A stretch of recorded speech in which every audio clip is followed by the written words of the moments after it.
बातमी नाशिकमधून आहे। मंत्री गिरीश महाजन यांच्या हस्ते नाशिक येथे ध्वजारोहण संपन्न झाले।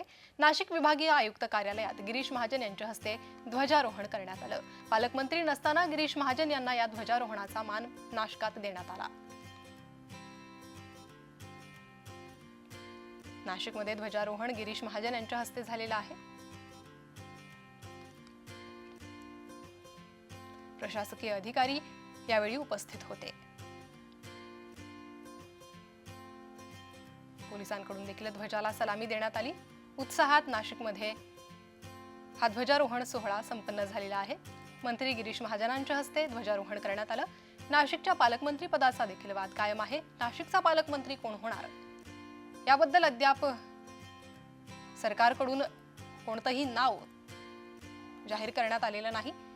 अशात मंत्री गिरीश महाजन यांना ध्वजारोहणाचा मान मिळालेला आहे।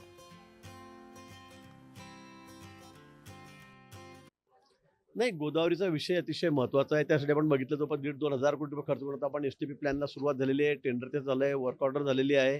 अजूनही कामं आपण त्या संदर्भामध्ये हाती घेतलेली आहेत। आणि खरं आहे, गोदावरीची स्वच्छता ठेवली गेली पाहिजे। तिथलं प्रदूषण, आधी मी त्या भाषणातही मी म्हटलं की प्रदूषण हा सर्वात महत्त्वाचा विषय नाशिककरांसाठी। गोदावरीचं प्रदूषण, आम्ही त्यासाठी सर्व प्रयत्न करतो आहोत। चांगला दिलासा शेतकऱ्यांच्या संदर्भात मिळणार आहे। सगळं कांद्याचं सगळं भावांवर अवलंबून असतं, कमी जास्त, इम्पोर्ट एक्सपोर्ट त्याच्यावरही सगळं अवलंबून असतं। आणि म्हणून मला वाटतं की आता बांगलादेशात निर्यातीला परवानगी मिळाल्यामुळे त्या ठिकाणी निश्चित कांद्याचे भाव वाढतील। सरकार हे शेतकऱ्यांच्या हिताचा निर्णय करणारं सरकार आहे। ज्या ज्या वेळेला भाव कमी झाले त्या वेळेला सरकार निर्णय बदलत असतं, नवीन निर्णय घेत असतं। पण निश्चित शेतकऱ्यांना चांगला भाव मिळाला पाहिजे ही आमची भूमिका आहे।